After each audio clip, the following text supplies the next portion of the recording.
everyone, Indie Brit Productions here with my review of the LEGO Monster Fighter set 9468, The Vampire Castle. The set was released back in 2012. It came with 7 minifigures, the 2 builds, and 949 pieces, and all that was for $100. If you want to get this set new, it'll cost you around $200, and if you want to get this set used, it'll cost you around $140. So with that out of the way, let's take a look at the minifigure. Taking a look at our monster fighters first, you can see he is the same guy that comes in a lot of the other sets, including the lab as well as the vampire hearse. And you can see he's pretty much the same minifigure. Cool looking leg there, and overall just a pretty cool print on him, so that's really going to do it for him. Probably the most rare monster fighter of this wave. It is this kind of bearded lumberjack guy. You can see that he has this cool robotic arm, and he only comes in this set and the ever elusive retail exclusive. Well, that rhymed nice. Ever elusive retail exclusive. Might have to use that again. Anyway, so he comes in that ever elusive exclusive retail exclusive, what's it called? Oh yeah, the zombie graveyard set. So he's pretty cool, and I would definitely recommend him.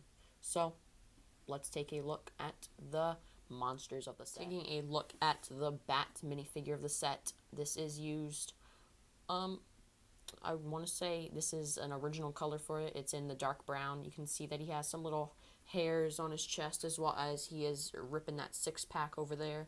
Then you can see that he has these intricately detailed arms that you can kind of see like the normal minifigure arms kind of looping up, as well as the wing pieces kind of attached there. Imagine if they just made like these hands but without the wing pieces. Imagine how weird that would be. Anyway, he doesn't have any printing on his legs, which is kind of unfortunate. Then he has this really nice earpiece, as well as kind of this evil grin, and there are 2 of these in the set. So overall, some pretty great minifigures, and it's nice that you get 2 of them. Here is the vampire's kind of wife. I'm just going to call her for the video. I'm just going to call her the Vampire Queen. So you can see that she has some nice kind of black hair kind of draping down on her front as well as her back. Then if we turn her back around to her front, her face actually does glow, so I'll show you that clip in a little bit.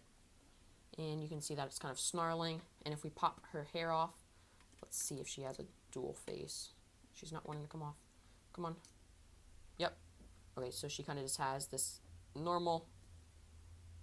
Alright, let me put it back on there so it'll focus. Come on, fit back on. Alright, there you go. You can see that she kind of just has like this grin there. So overall, pretty nice for the face. Then you can see that she has this intricately detailed dress, as well as kind of like this little necklace. So overall, a pretty cool minifigure, and she is exclusive to the set.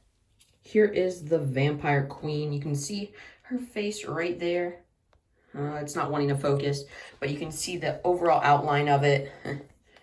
And I also wanted to say that she does also come in the manor, so that is a correction from the last clip. And so that's pretty much her face. Overall, pretty cool. Taking a look at Lord Vampire, Count Dracula, whatever you want to call him, or King Vampire. He has the same printing as the Vampire Hearse one, and he also does come in the, what's it called? The Manor. So the $200 one, which is super rare. So this is probably going to be your best bet at getting the Vampire with his kind of cape there. Then you can see he has this nice little outfit on, as well as this glow-in-the-dark face, which I'll show you after this.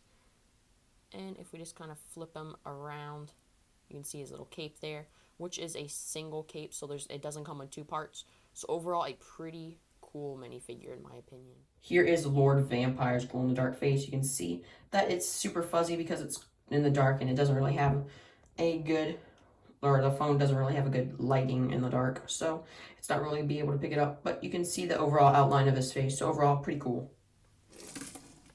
Taking a look at the car build of the set here, you can see that it has this nice sand green look to it, and you see some little engines on the sides here, as well as the 4 wheels, which help it slide across the surface very, very easily. You can see a grill, as well as some little lights, and some little guns up in the front there. Then in the back, you can see some little rear lights, as well as kind of this larger cannon. You can see this other little engine up in the front here, and you can fit a minifigure super easily in here. And there's a little windshield as well as a little steering wheel piece which can rotate. And then if we pop him in, and you might want to put his sword down for this play feature. This set also, I do have to say, has a lot of curves, this car. You can see, so that's very, very nice.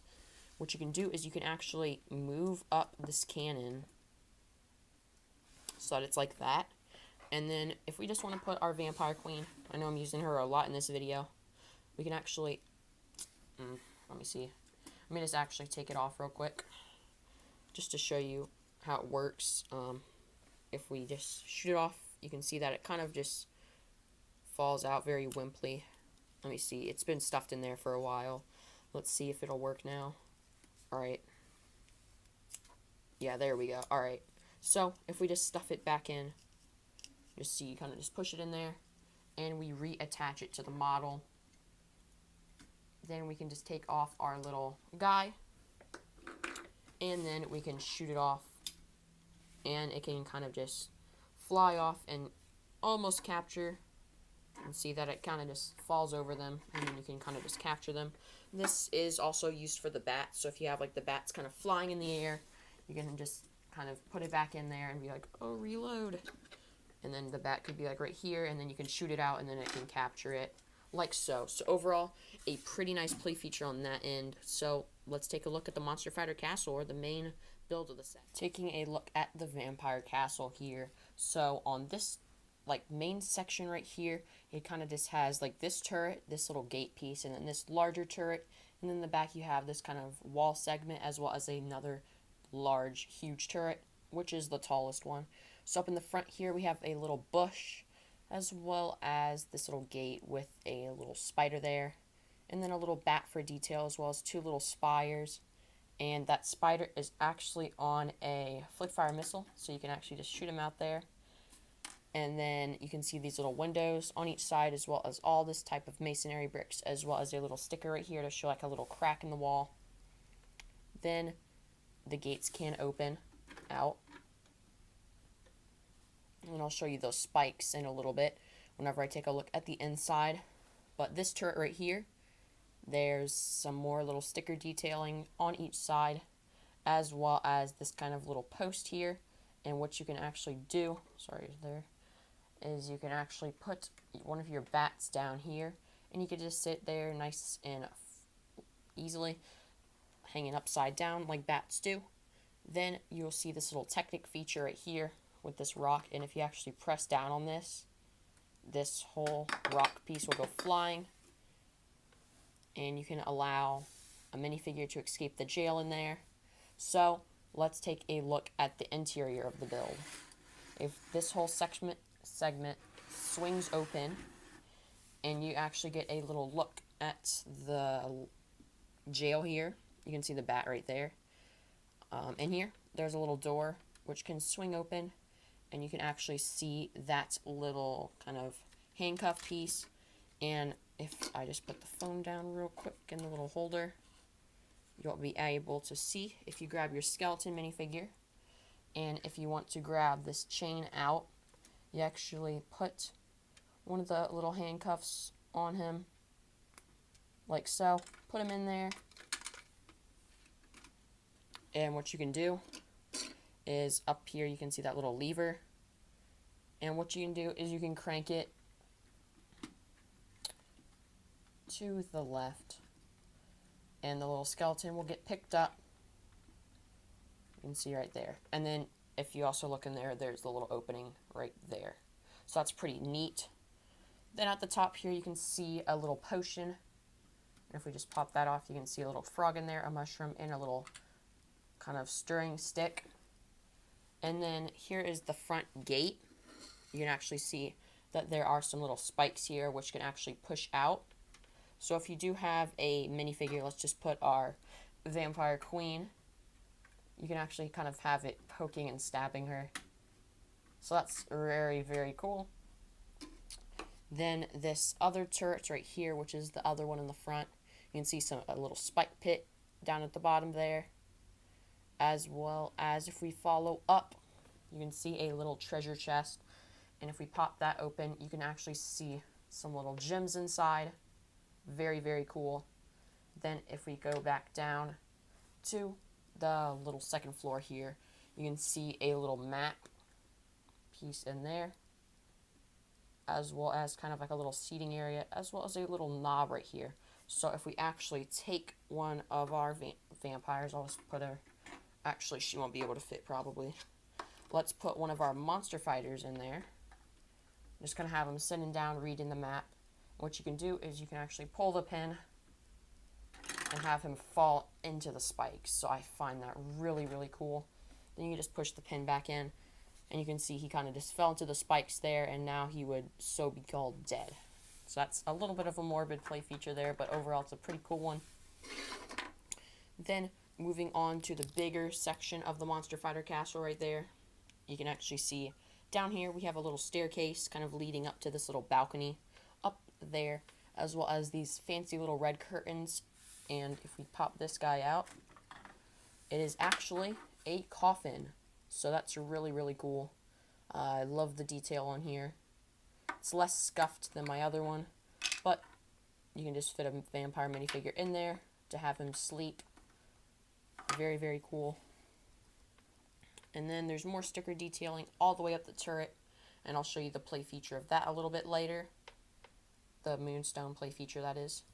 But if we close the set back up and turn it on this way, you can see that down here you have the little vampire's little hideout where the coffin would go. But if you take out the coffin, you actually have a lot of space in there to kind of put minifigures back in there and over there, so it can kind of just be like a giant kind of monster mash or monster bash. Then up here you have a little bed for your queen vampire to kind of sleep in, as well as over here you have a little wine glass, some potions, as well as a little candle and a bone. So this is kind of like your queen vampire's little study, so she can sleep in there, which looks pretty awkward, but then you can also have her in there, so I love that. And there is this stone wall which would cover up the doorway, but you can actually flick it open and it'll create a staircase, which is super freaking cool. And you can actually walk your figures up here onto this little balcony, and you can kind of just have her standing up there. Then on the other side of the balcony you can see a little bookcase with some snot techniques, as well as a little candle. These books do fall out super easily. I mean, if I just nudge it, you can see that they kind of just slide out there, so do be careful of that. Then if we come all the way up here, there's also a little turret to the side where you can also fit a minifigure in there, kind of just looking out the hole. And if we take her out and we go all the way to the top, that's the play feature for the Moonstone thing I'll show you after. You see a little pipe organ, and there's some keys right there, as well as kind of the pipes in the back. And then you can have your vampire playing the organ right there. Alright, now let me show you the coolest feature of the set, or the main feature. So if we just put it sideways here, so that you can get the whole view of it, if you push on this knob, all the moonstones go out. Now I'll show you from a front view. All the moonstones you see from all the other sets go out, and you see this giant printed moon piece which can rotate, so that's really, really cool.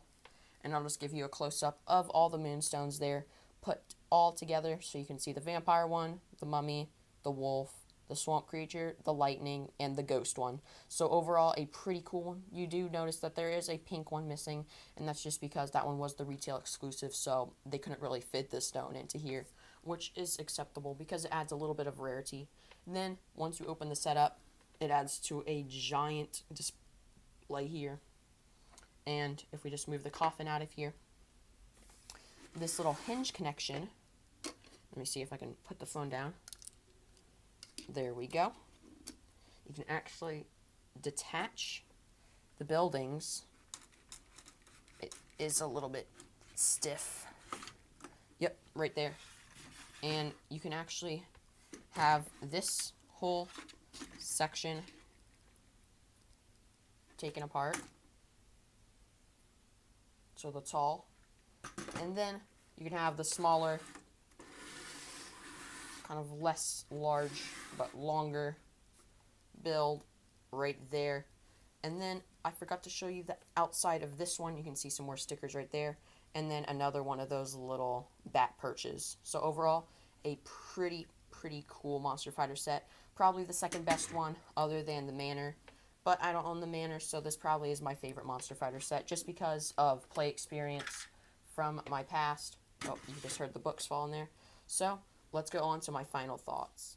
My final thoughts on the Monster Fighter set, the Vampyre Castle, is that it is an exceptionally well developed set. It has some great play features, although some may be morbid. It definitely is, you're getting what you're paying for here. You're getting this whole extra sidecar build, or like car build right there.